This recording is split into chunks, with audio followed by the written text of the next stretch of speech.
What is up, my jazzy jizzers? Today I'm bringing you something new. I'm going to try this every week. It's called Wrestling Wednesdays. Now hopefully I can get this up on a Wednesday every week if I can.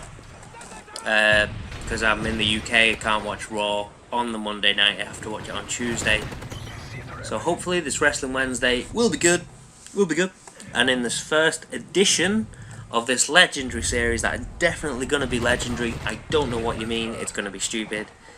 I'm going to talk about the TLC pay-per-view, which was fan-dabby-dozy. It was a top-rate pay-per-view. There were four good matches, 4 good pay-per-view matches. The main event was fantastic. It was where Orton versus Cena in a tables, ladders and chairs match for the WWE World Heavyweight Championship, because they didn't like the name the universe picked on the voting bit, so they just changed it for some reason, God knows why. But the first match, CM Punk versus The Shield. What more can you say? CM Punk.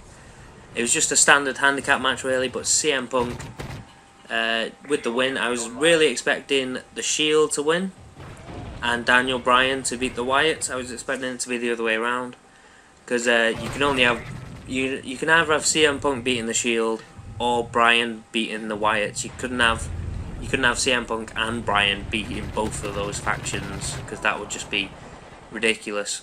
But the way that match ended, where Roman Reigns speared Dean Ambrose because of the bad eye in quotation marks.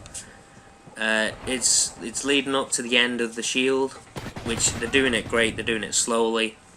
I'm hoping that at WrestleMania they're going to have a triple threat match for the United States Championship.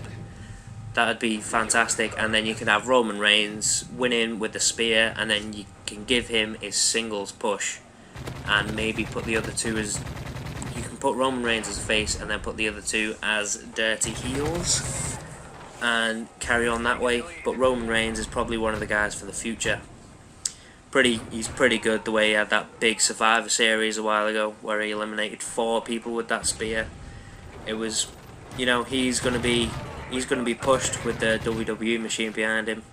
Pretty good. But the match, CM Punk got the win after that spear.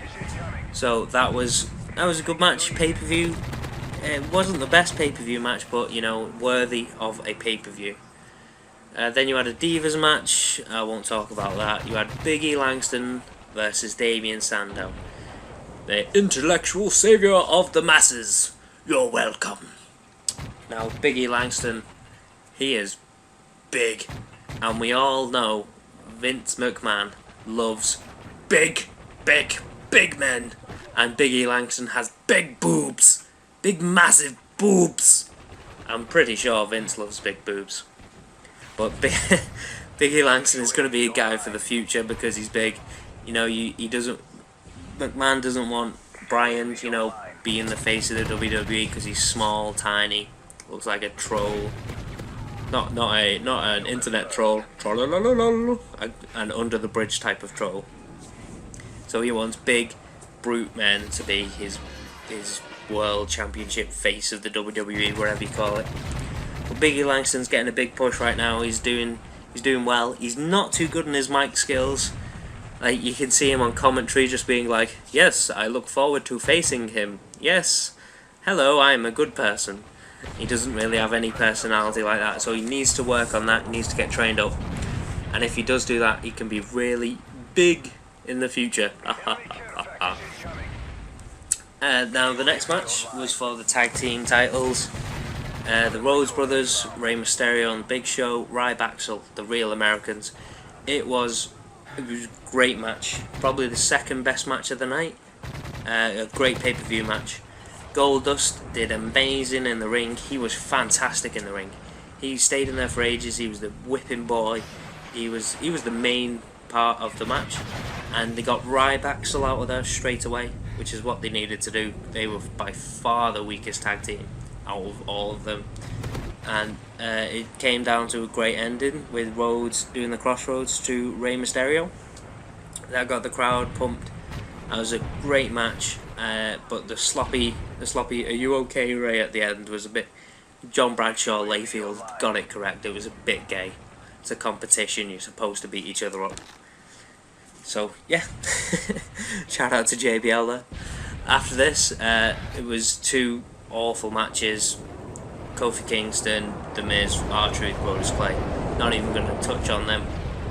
The Wyatts v Daniel Bryan. I really thought Daniel Bryan was going to win because he's the ultimate underdog. You'd see him beating the Wyatts.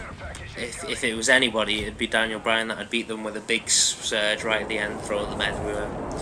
But I really like the Wyatt family, the way Bray Wyatt just sits back, sits in a rocking chair, and lets Eric Rowan and Luke Harper just destroy everyone, and he's just sat there doing nothing. And the way he comes in at the end, and does the Sister Abigail to Daniel Bryan. It was beautiful. I really do like the Wyatts. He did the crab as well. That was a good talking point. It had the crowd chanting, "That was creepy. That was creepy." That was original. Pretty damn good. But yeah, the Wyatts won. Proud for the Wyatts. I hope they go for a long way. Maybe they have like a year and a bit like the Shield, and hopefully they'll be big in the future. Now we have the main event of Randy Orton versus John Cena. You can't see me. In a tables, ladders and chairs match. I really did think that Cena was going to win this. Because, you know, he's the guy that did the first everything. He did the first this, he did the first that. He was the first to lose a Money in the Bank cashing in bit. So I thought he'd be the first to win this title. After Chris Jericho, obviously, which WWE seemed to have forgot. But it was the finish was amazing. It was inventive with the handcuffs and the way he had to take it. He had to unplug the corner from the ring post so he could be free to try and get up the ladder. That was really inventive, creative. It was really good. I really did enjoy it. And the way Orton won it at the end, the way he just took his time at the top of the ladder, cocky little Randy Orton like he is, it was a beast. My rating out of 10 for this pay-per-view has to be, I'll give it 7.5 out of 10. 7.5 out of 10. Really good pay-per-view, suggest you watch it. I've been Jazz423. Be sure to like, subscribe if you want to see more, and I'll see you next week, hopefully, for this new series, Wrestling Wednesday. Best in the world!